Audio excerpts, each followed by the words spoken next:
Hi guys, this is Shimrondi from Providence Life Design.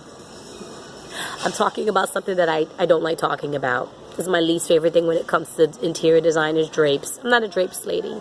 I don't like drapes.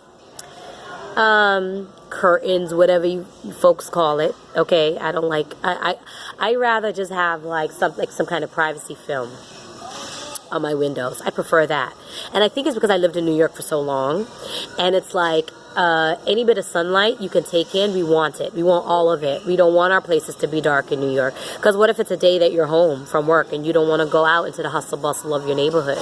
You want to kind of feel, comfortable at home. You want to feel light coming in, right? So drapes can be kind of crowding and overbearing. So what I'm going to talk about when it comes to drapes is how to position them, how you're going to use them, and why you should use it the way that you use it.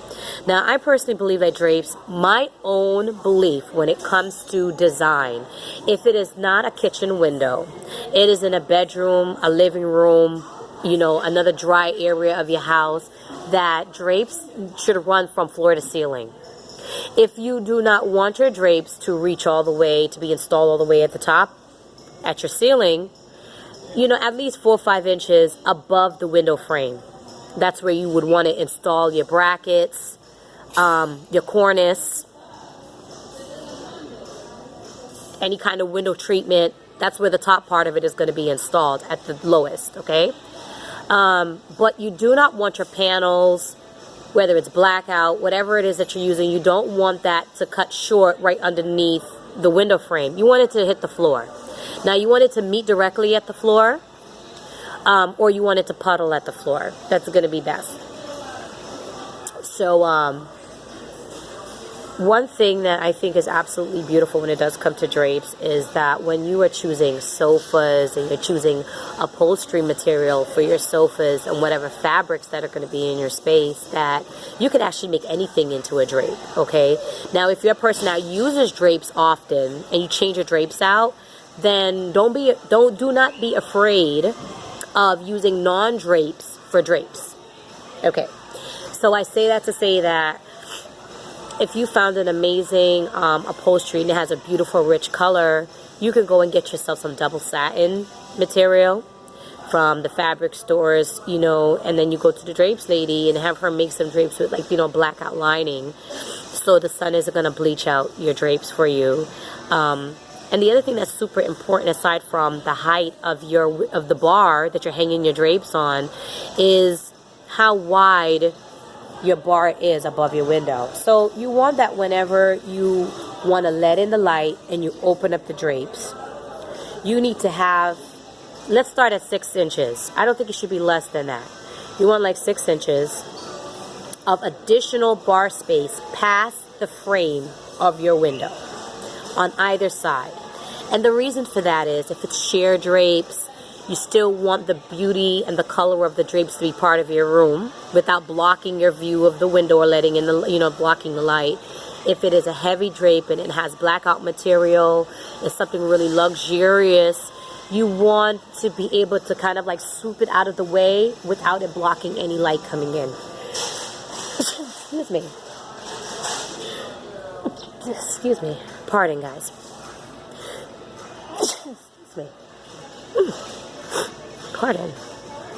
Okay.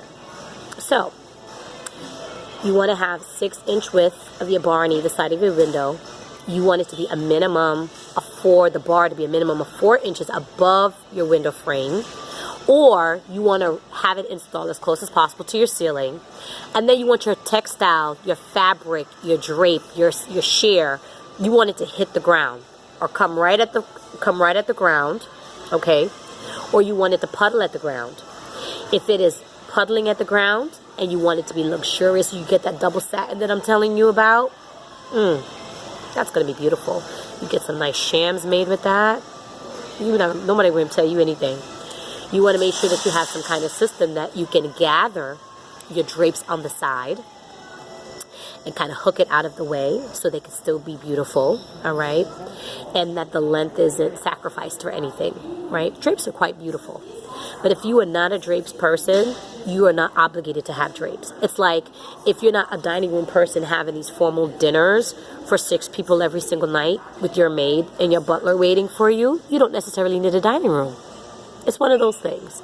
Everybody needs a sofa, right? But everybody doesn't need drapes. Everybody doesn't need a dining room, right? So think about how you live. Think about how you use your space. Think about, do you sleep in? Think about, does too much sunlight come into your home? You know, think about if you have reflective material on your, you know, to reflect glare on your windows. All of these things are going to play a part. Think about your ceiling height. All those things are going to play a part for you to decide if you want drapes or not. All right, so I hope this is helpful. Me, I'm not a drapes lady, but I could definitely incorporate beautiful drapes in a space. So if you are a drapes person, you know, don't limit yourself only to like whatever the store has. Go to the textile store. Go to the fabric store. You know, you could put wool if you want. You could put gabardine if you want, okay? You could put corduroy if you want. When I used to run a studio with my ex-husband, I had privacy drapes. They were made out of corduroy, and they were heavy duty. They kept the cold air out, because this was in Brooklyn. Kept the cold air out every time we opened up the door, because sometimes someone is doing a photo shoot, and they're not, you know, fully dressed, you know, for whatever the elements are outside. So, you know, I thought about like how are we using the space, and that helped us to determine what we're going to choose. All right. If you guys have any questions, feel free to inbox me. I love you so much. This is Shamrani from Providence Life Design. All right. Bye, guys. Have a good one.